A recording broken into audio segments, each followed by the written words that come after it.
Okay, let me share my screen.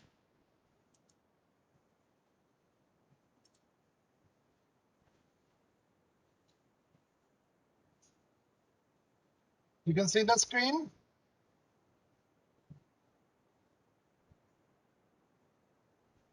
Yes, sir. Okay.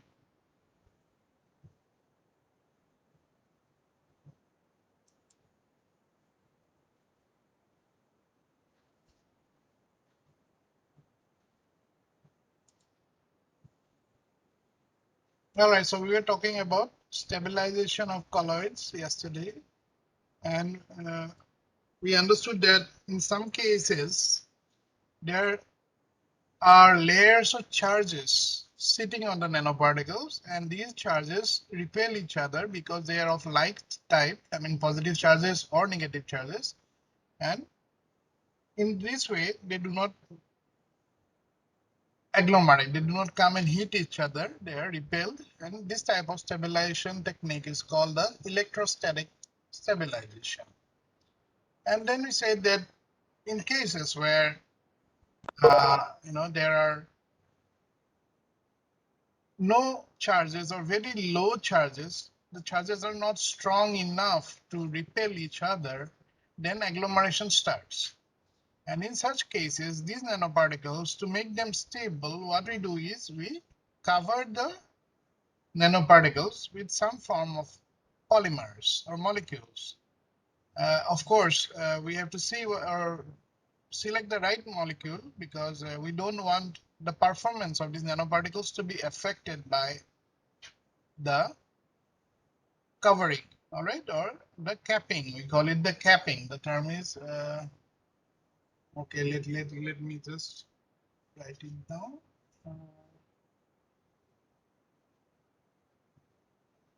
The text box.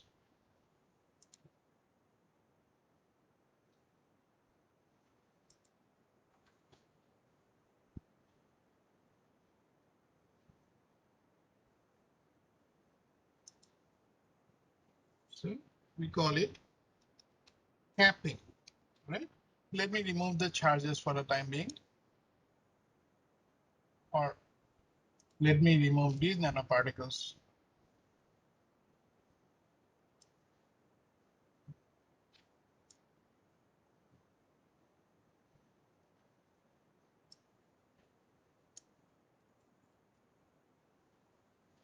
All right. So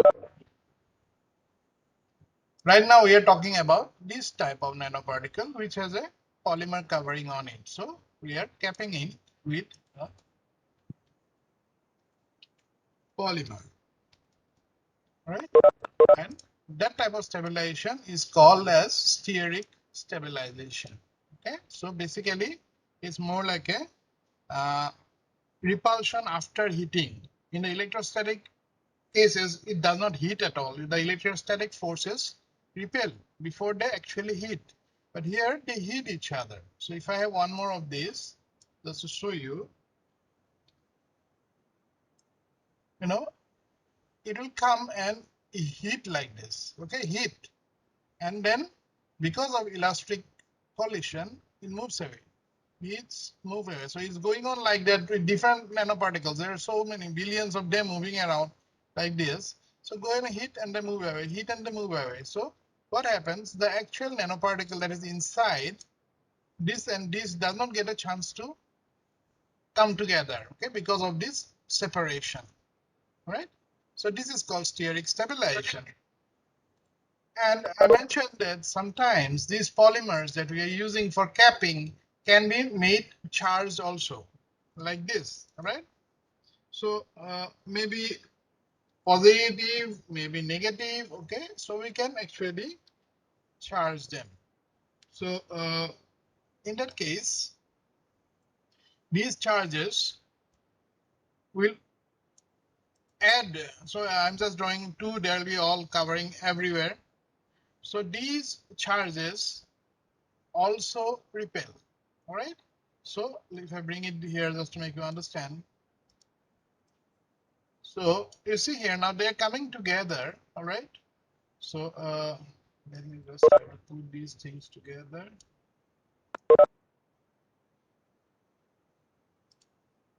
Let me try to move this. Now you see they're coming together. So apart from this, these charges also start repelling each other. And even if they come very fast and try to hit also, so both the effect of the charges repelling as well as the elastic effect of the polymers come. All right. So they are compelled to move aside. So this type of stabilization technique has the positive effects of both electrostatic as stabilization as well as steric stabilization, right? So we call this type of stabilization as electrosteric stabilization. Okay, we call it electrosteric stabilization. Okay, so these three are the generic. You can say what are the different, if we ask what are the different stabilization techniques for nanoparticles in a colloidal form, then the answer will be electrostatic stabilization, steric stabilization, and electrosteric stabilization. So you already understood for electrostatic, it is just the charges sitting on the nanoparticles that repel each other. In steric stabilization, it is the capping that is given on the nanoparticles that repel each other. And in electrosteric stabilization, it is the capping as well as the charges on the capping that repel each other. Okay. And definitely because of the processes we understand, electrosteric stabilization is the strongest stabilization. So if we use electrosteric, the nanoparticles will be stable for a long time, maybe years. There will be no agglomeration. Okay. So that will be very stable colloid. Okay. So these are the three stabilization steps. Now I mentioned the term yesterday. We call it zeta potential. Right. So when we're talking about the stability of a colloid, the electrostatic stability or the electrosteric stability, when we're talking about charges, all right, then there is a measure to tell us that what is the level of charges sitting there. Okay, so there are instruments that allow us to measure the zeta potential. Okay, so what exactly is the zeta potential? Now let me try to describe that, but it's really difficult for me to draw like this. So let me do one thing. I'll just let me insert another slide. So let me use the stylus now. Okay.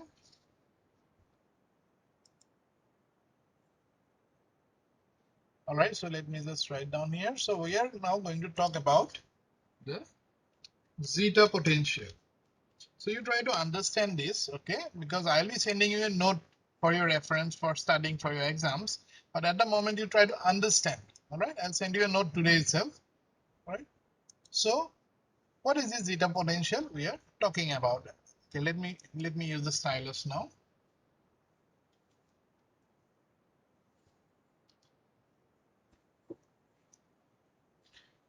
Where is the stylus? Okay. All right. So let me first draw a nanoparticle. Oh, sorry. I have to select first. Right, there's the pen. Let me select the pen. All right. Let me draw a nanoparticle. Suppose this is a nanoparticle. All right. And suppose there are charges sitting on the surface. So this nanoparticle is suppose stabilized by electrostatic stabilization. All right, you can take it as a example also. Let's say this is a zinc oxide nanoparticle, right? Now, how do we make zinc oxide nanoparticles?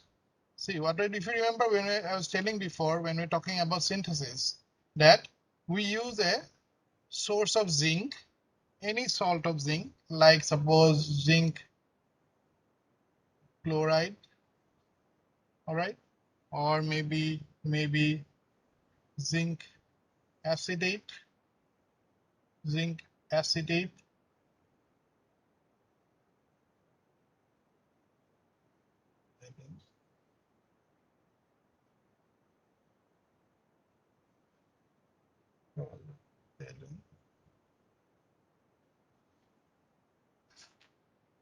Just zinc acetate, that is.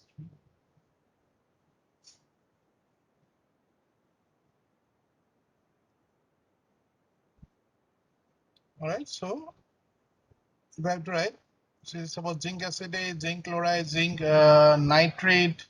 You can use any type of salt that has zinc in it. All right, so that when you dissolve it in water, you are going to get this type of ions freely available in the water you are dissolving in. Okay, then this will be the source of your zinc in zinc oxide.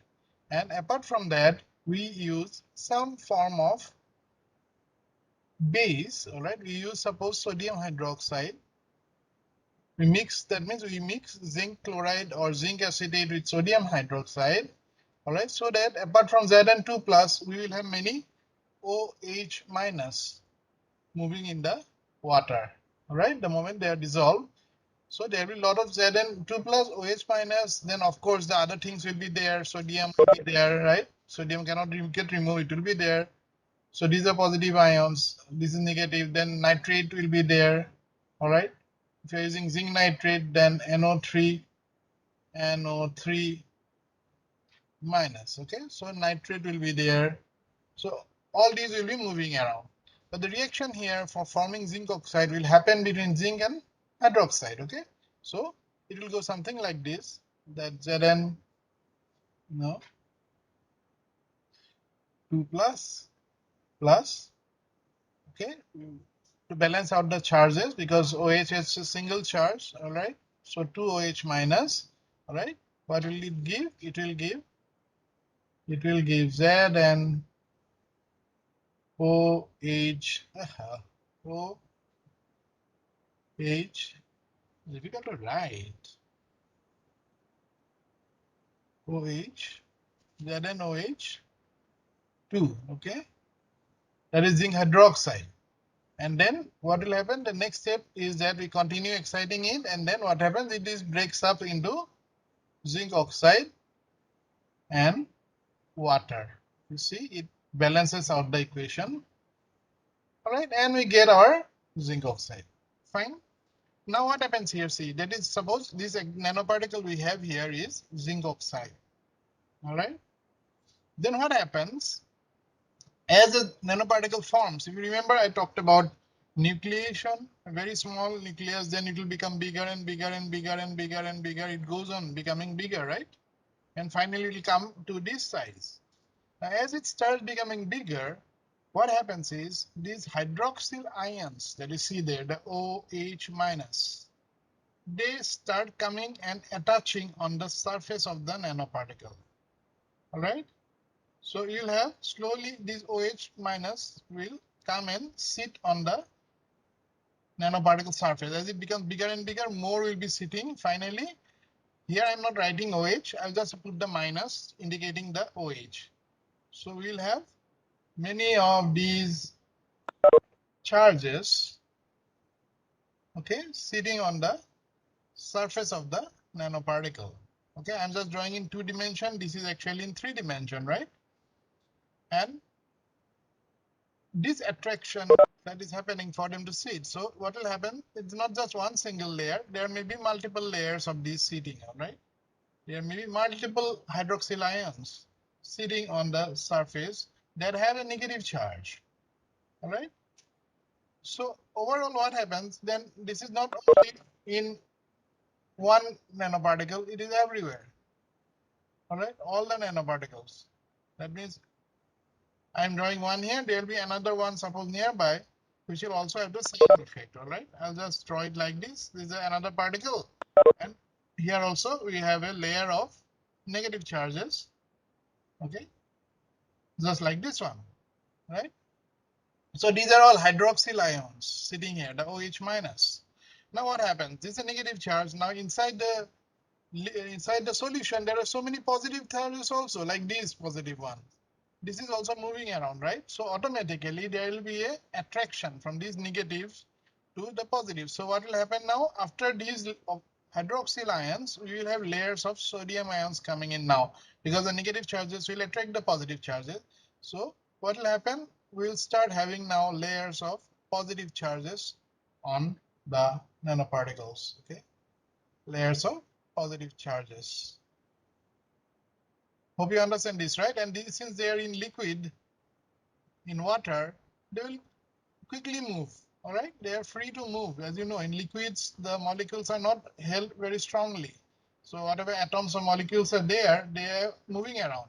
So all these sodium ions will come and sit like this with the positive charges. All right, all over.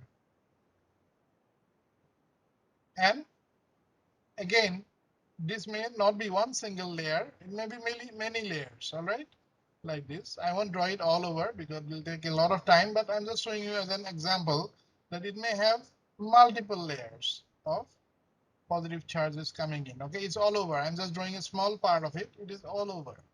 All right, so it is all over. So this is the situation here also. Then I'm just doing it more as a representative one here. So after the layer of negative charges, we will have layer of positive charges. Okay. Just now we had an electricity cut. So let's see how long I can carry with the UPS.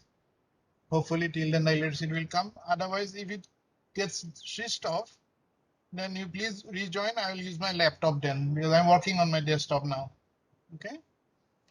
So you understand this situation right now. So we'll have layers of these charges sitting on top. And this is maybe other way around. This is a typical example for zinc oxide. It may be different material, then positive may be inside and negative may be outside. Okay, it all depends upon what are the surface atoms are there and what charges it will attract. Now think about this. This particle is not static, it is moving around. It is moving around in random Brownian motion throughout the liquid, right? It's constantly moving. So what happens? If it is constantly moving, then these charges have to remain, right? Otherwise, it will again get destabilized. So what is happening? As this particle is moving from, suppose it's here, next moment it has moved over somewhere here, right? Next moment it was moved over here. Next moment it has moved over here. Here, it's going on, all right? It can just move on in a random motion. Now, as it is moving, what happens? Those charges that are very near, they're strongly attracted to the particle. That means some of the charges will move around with the particle no matter what. Okay? So, but not all the charges will move. That means the moment this particle comes somewhere here now, suppose it is here now, then it will carry some amount of charges together with it. Suppose it is carrying, says, some amount of charges with it. Okay? Suppose this layer of charges is continuously moving with it. The others will move here and there. That means the moment it is here, these charges are there also. But the moment it goes somewhere else, all right, suppose it is here now. So this particular circle that I draw, this particular sphere will move here now. All right, that means we have the zinc oxide inside and the charge layers outside. Okay, so this is your zinc oxide. Sorry about the figure, it's very difficult to draw with the stylus, but this will have those negative charges, right, all over, and of course some amount of positive charges also will keep accompanying. All right, so these are strongly bonded to the particle and will move around with it. The other charges that accumulate, like suppose they are here, they're all around in the liquid. So the moment it moves here, some other charges will come over, other positive charges, right? So they will come from some other part, maybe from another nanoparticle moving nearby. It will come from there. And similarly, what was here at the moment, they may move to some other nanoparticle nearby, right? So these are very, very dynamic, and they will not be fixed to one nanoparticle. They will move around from one nanoparticle to the other, to the liquid. They can move around anywhere. But these charges, which are very close, to the nanoparticle, they will move with the nanoparticle. All right. So this value of the potential, that means if I measure the voltage here with a probe, and say the other end is somewhere, so the voltage that I'm measuring, I'm just giving an example. Suppose I have a voltmeter here. Okay, at this particular point, it's difficult to think about, but it is done. It is possible with different techniques. Suppose I measure voltage here with respect to a distant point, which is considered as the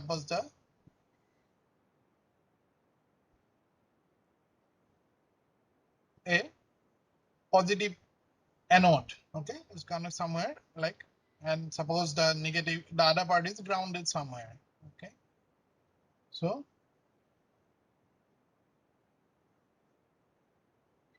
all right, so suppose we are thinking like this. Now that means forget about this. Let's say we want to measure the voltage like this. Then we will get some value here. So this value of the voltage is what is referred to as the zeta potential. Now the techniques that we use to measure these is very, very dynamic. Okay, in fact we call it as a dynamic because we talk about actually we use light, rather light, to measure these. It's a very complex process. So a very common instrument for measuring the zeta potential is called the zeta sizer. Okay, it's a zeta sizer, SIZER. Okay, it's called the zeta sizer. All right, this is an instrument name. Okay, it's not a technique. This instrument came in, that was the first instrument, and that's why it's very, very popular. This is from a company called Malvern.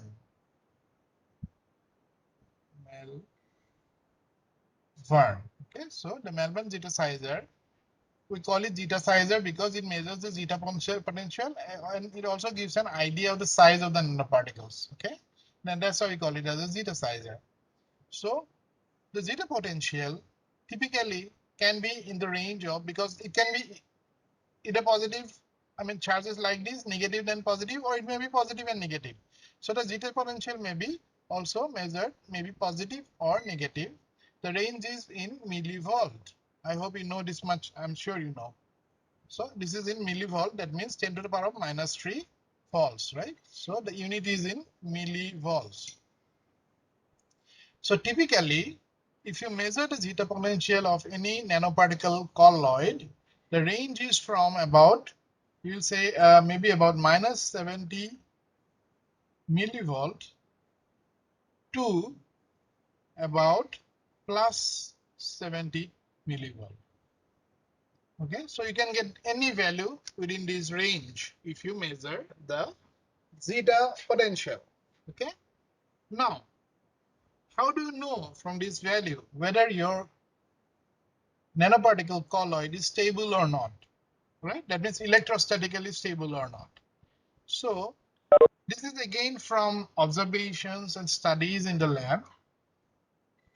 Know that typically if the zeta potential is negative, and then we say that anything less than -30 millivolt, okay, anything less than -30 millivolt, we call it as a stable colloid. That means the stabilization is happening through electrostatic stabilization. All right, so that means if we have -30, if we have -35, -40, -50, that way right up to -70, any value we get which is less than -30 for a negative zeta potential, we'll know that it is stable and we don't have to go for steric stabilization.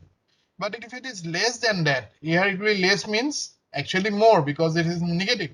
But what I'm saying, if it is say in the range from -30 to 0, all right. So in that range from, say, suppose the voltage you found is somewhere here, -30 millivolt, sorry, millivolt, right? And this is your zeta potential that you are measuring, and this is suppose 0. millivolt. All right. So if it is in this range from -30 to 0 for the negative zeta potential, then this is not stable. This is not electrostatically stable, and we will have to think about putting a capping or something for this type of nanoparticles. Otherwise, after some time, they will all settle down. Similarly, for positive zeta potential, stable will be those that are above plus 30 millivolts. That means anything above 30 millivolts, like 35, 40, 45, 50, whatever, they are stable, right? They are stable, and anything below that, all right, that means the range from 30 millivolt, positive of course, so it's plus 30 millivolt, okay. If our potential is here to 0 millivolt, this is not stable, and we have to think about some alternative technique like steric stabilization to stabilize a colloid which has values like this. Otherwise it will not be stable, right? So that is the concept of zeta potential. So if you are asked what is the value of a zeta potential for a colloid to be stable, then you can have to say that it should be either less than -30 millivolt or more than plus 30 millivolt. Only then it will be stable. So this plane, I would say, let me consider it as a spherical plane where all these charges are sitting. All right, this plane, if I draw it like this, say this one is constantly moving along with the nanoparticles. All right, so right now you see it was here, next moment it is somewhere here, and finally suppose I'm saying it is here. All right, it's the same plane of charges. All right, so this plane, since it keeps on moving together with the nanoparticles, we call it as the slipping plane. Slipping plane. Okay, that means if you are asked what is the zeta potential of a colloid, then zeta potential is the measure of the voltage on the slipping plane with respect to a distant point. All right, so we are basically measuring the voltage on the slipping plane, right? So that is the concept of the zeta potential, and we, after making the colloid, we measure the zeta potential, and if we see that it is above 30, we are confident that we don't have to worry, it is a stable colloid. But if it goes below that, then we have to think what next. So maybe we need to cap it with a nanoparticle. I had personally done, so I made some zinc oxide particles. I worked with zinc oxide a lot. So in zinc oxide, the zeta potential I got was about 35, minus 35, that is, it's a negative surface, so minus 35. So I knew it is stable, and it is really stable. It stays for many months. All right. But then I tried sometimes working with zinc sulfide. That's another nanoparticle. And there I found it to be about minus 22 millivolts, which is not enough for stability. And it is very true. You make those and do not do anything else, then within 1 day, everything will settle down at the bottom. So in order to use those nanoparticles, what I did was I tried capping it with a polymer. And once I did it, I was successful in capping it with the polymer. It stayed for months, many months, nothing happened. Okay, so that is why when you are making a nanoparticle, say you're making a new way of making nanoparticles, you're coming up with some way of making these colloidal particles in a liquid, and you are saying that I made some particles like these, people will start asking you what is the zeta potential. That means, is your colloid stable or not? All right, that is one question everybody will ask. So you have to answer confidently that yeah, it is more than 30, so don't worry. But if it is less than 30, nobody will be interested in your colloid. They'll say, okay, first make it stable. Okay, so there are many ways of doing this, but at the moment, just remember the three different ways of stabilizing a colloid are electrostatic stabilization, steric stabilization, and electrosteric stabilization.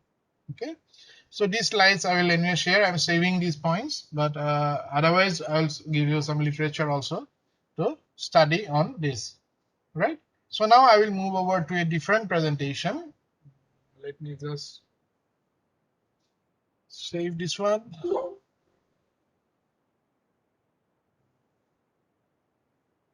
Keep the applications. Okay. Right. So this was related to your stability of colloid. Okay. So I just put in the crystal structure these slides. Okay. But this is basically more on stabilization of colloids. Okay. That's these 3 slides. Fine. So let me just close this. And see.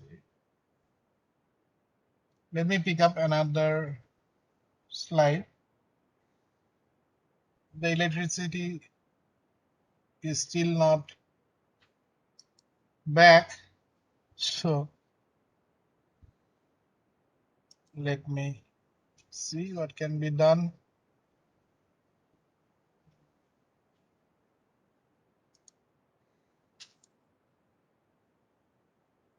Let me pick up now.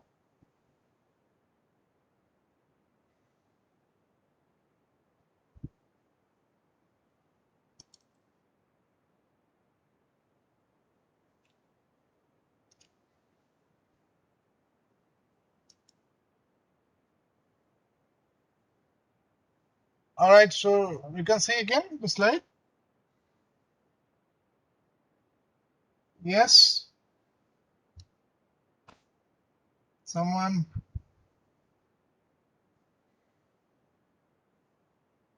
Are you guys there? Are not visible, sir. Not visible, sir. Yeah. Okay, then why is it not visible? Because maybe I selected the wrong. Let me again share. Okay.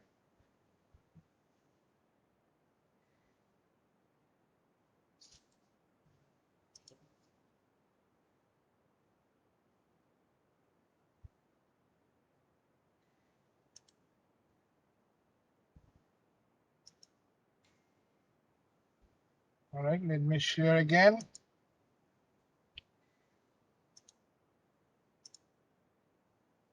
Now,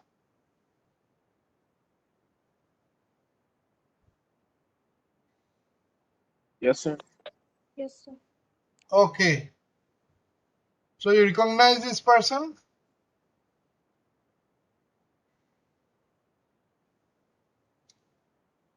Yes or no? Do you know this lady?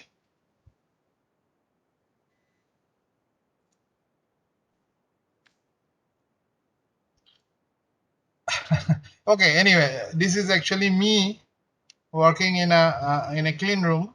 Okay, so that is the only part exposed. Actually, we wear goggles also over that when we work. All right. So this is in a clean room. So all the sophisticated imaging techniques, all the sophisticated instruments are normally kept in a clean room where clean rooms are available, because these are very expensive rooms. Okay, to set up a typical clean room, there are very many classes of clean rooms. So the best ones will take at least a few tens of billions of dollars to set up a clean room, right? And to maintain the clean room, every year you need to spend about a few tens of millions of dollars every year to maintain. So not many research labs or universities can afford a clean room. Okay. Luckily, I was working at the time in one of the best universities in Europe, and they had all the facilities. Okay, so I will now discuss a little bit about the imaging techniques. Now, what do you mean by imaging techniques? Image, you know, is a figure or a pictorial representation of something. Okay, so we call that as an image. So when we are working with nanomaterials, they're so small, right? Very small. Even to see or feel their presence, we have to magnify them maybe 100,000 times or 1 million times magnification. Only then we can feel their presence. Okay, because they're just maybe a few hundreds or less than 100 nanometer in dimension. Okay, so to feel it, at least we need that much of magnification, maybe 1 million times. So Think about that. That means like a typical microscope we use. You have seen the microscopes in the lab. I'm sure you people also use. Anybody studying biology, they use these optical microscopes, right? So you know how to do that, right? The eyepiece have a certain magnification and the lens has a certain magnification, right? Suppose the eyepiece has a magnification of 100 and the lens has a magnification of 10, then the total magnification is 1000, right? Round off. Portable load. Portable load. মানে bread আনিলা পানীও আনিলা excellent thank you right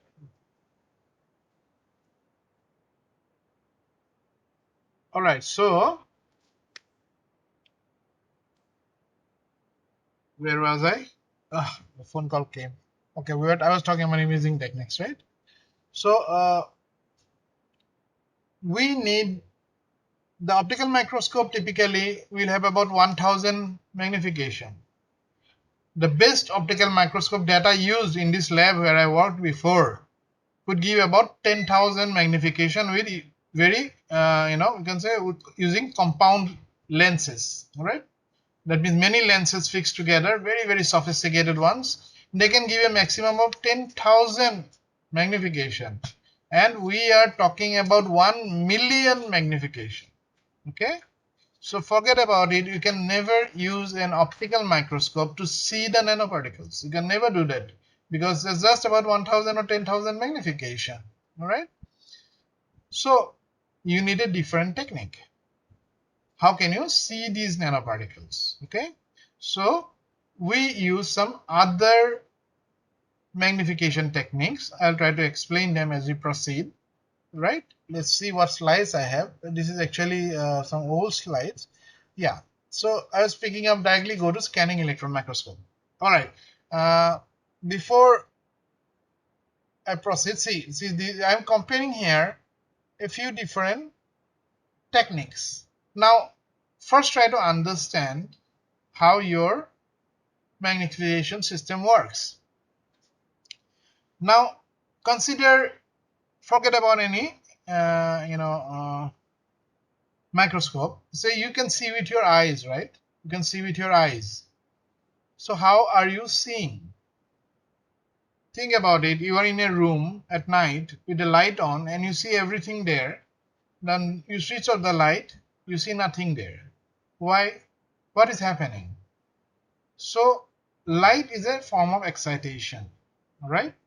So if I say light, there are so many components of light and not all are visible to the human eye, all right? So that's why we classified light into as per their wavelength, and we say their part of it is visible light. Visible, now this is visible only to us, all right? Human beings. It may not be even visible to some animals, all right? But for our eyes, we have set aside certain wavelength of the photons of light that we can see, and we call it the visible range.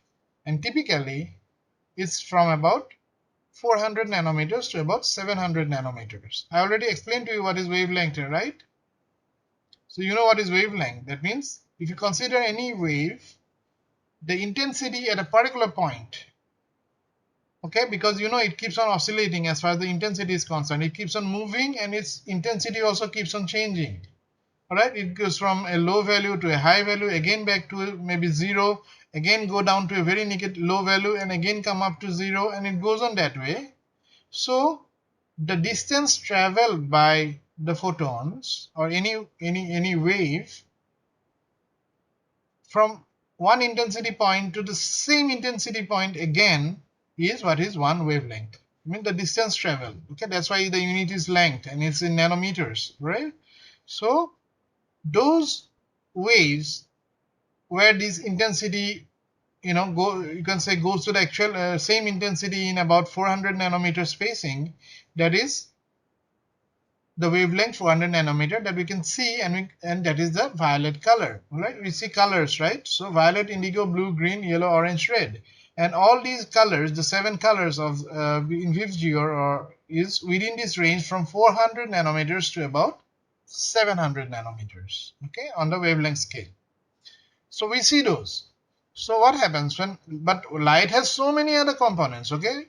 So a typical light will have beyond 400 also, that means less than 400 also, or more than 700 also. So more than 700 we call it as the infrared light, that is because past red, and the one below violet we call it as the ultraviolet, right? And if you go on ultraviolet is it smaller than 400, and you go on making it smaller, smaller, smaller the wavelength, then we come to the range of X-rays. All right, very small wavelength. All right, that means the repetition is very fast. Okay, that means the frequency is very fast. You understand? Frequency means repetition, right? So we are talking about repetition, right? We said from one particular intensity point, it goes on, repeats, and goes to the same intensity point again, and that is the wavelength. So if it goes very fast, the wavelength is small. If it goes very slowly, the wavelength is large, right? So we talk about, going down smaller and smaller. If you go smaller, we come to the range of X-rays, and also electron beams have the same, you know, wavelength like the X-rays, right? So depending upon what we want to see, we have to select what type of light has to fall on our material, right? So think about this now. What happens is, see, when we are talking about the situation, we are talking about our own eyes. How do we see? And from your basic physics, you know that light falls on a material and some part of the light is reflected back. And this reflected back light comes to our eyes. Our eyes is an optical sensor.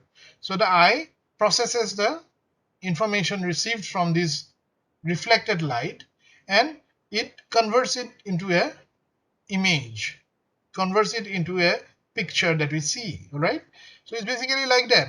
So what you are seeing, light falls on it, some part of light comes back. Like you are looking at a plant, suppose a flower. The flower is beautiful red in color. The leaves are green in color. Why? Where does the color coming from? So what happens is that the light reflected from the leaves, all other components of light are absorbed by the leaf, and only the green part is reflected, and that comes to our eyes and we see it as green. Similarly, for the flower, all others were absorbed and the red part was reflected back, and we see it as red. This is totally the property of the material. All right. So all these signals coming in. So when light falls, the light falling is white light. Okay. So sunlight is white light. White light means it has all the color components that we can see in certain fractions. All right, the fractions, as you know, you remember that wheel we used to make as kids, right? We put different Vivio colors, and if you rotate it, we see white. Same thing. So it's a white light is a mixture of all these 7 lights. All right.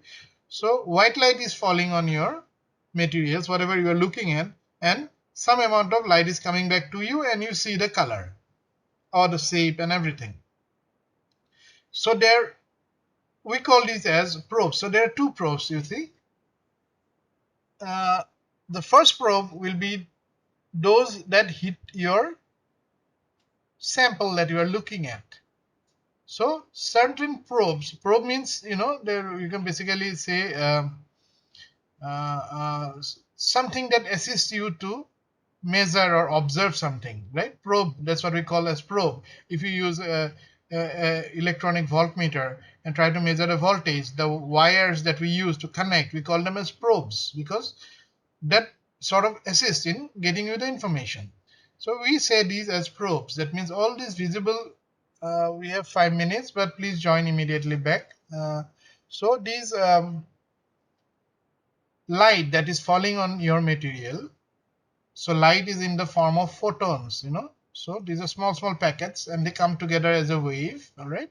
So all these photons that fall on your sample, we call them as the primary probe, right?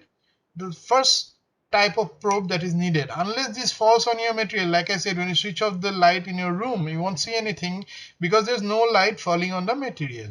So the primary probe is missing. So unless there is a primary probe, you won't get signals back to your detector. And the signals coming from a sample to your detector is called the secondary probe, right? So for a human eye, the primary probe of the white light. The secondary probe is again light but of a different wavelength, which is sent back from the sample where the white light was falling. All right. So primary probe is white light. Secondary probe will be some form of light but not exactly white light. Okay. If it is exactly white light, you'll simply see white, nothing else. All right. That means if you put a white screen like our projector screens, then most of the light is reflected back. All right, most of it, and that's why we see it as white. Okay, it keeps its original condition. So now think about it. To see something, we are talking about imaging. All right, to see something we have to have some primary probe. All right, that means even when we're talking about these samples, the nano size samples, if we have to see them, we have to drop some signals on them as the primary probe. Only then we can see or visualize them, otherwise we cannot. Right. So what is it that we can use as a primary probe? Because we already discussed that we do not see it with an optical microscope. That means the visible light is not sufficient to be used as a primary probe for small materials. Why? I will tell you. Okay. So do one thing. I don't want to start that because it will break off. So let this okay, let me continue. When you next join, I will physically draw and explain. So the primary probe, see, for something that we see, you say no, it has to be from within the range from 400 nanometers to 700 nanometers. So that's typically the range that we can actually visualize and understand. Morning class choli ase kwa office le nai gole to ma class lo no no itu mor 11 lake ase tu gola niki. Okay, excellent. তুমি ভাবি পেলাই আকৌ phone কৰিবা মই ক্লাছটো লৈ লওঁ মোৰ মানে ব্ৰেকটোৰ কাৰণে দিগদাৰী হৈছে বহি থাকিব নোৱাৰো ডক্টৰে মানে কৈ আছে ব্ৰেক লৈ লৈ শুই শুই থাকিব দিছে তো নাজানো মই সেইকাৰণে মেইল এখন দিছিলো আছে পুৰা বিষাইছে এতিয়া যে মই বহি ক্লাছ লৈ আছো মোৰ অৱস্থা বেয়া গৈছে চিভিয়াৰ পেইন মানে অলপ পিছত এই এতিয়া মোৰ আৰু 1 ঘণ্টা ক্লাছ আছে তাৰপিছত মই অলপ দেৰি বাগৰি দিব লাগিব তাৰমানে সেইকাৰণে মই ভাবিছো এই এসপ্তাহ শনিবাৰে মোক চিটি স্কেন কৰিব কৈছে যদি নকমে So মই ভাবিছো টিল স্যাটাৰডে ৱৰ্ক ফ্ৰম হোমে কৰো নেকি এটলিষ্ট অলপ দেৰি বহি অলপ দেৰি লাই ডাউন কৰিব পাৰো চাওচোন যদি পাৰ্মিশ্যন দিয়ে চল ঠিক আছে দিয়া all right so now see our eyes can visualize photons in the range of 400 to 700 nanometers basically. Okay, that's why I call it as a visible range.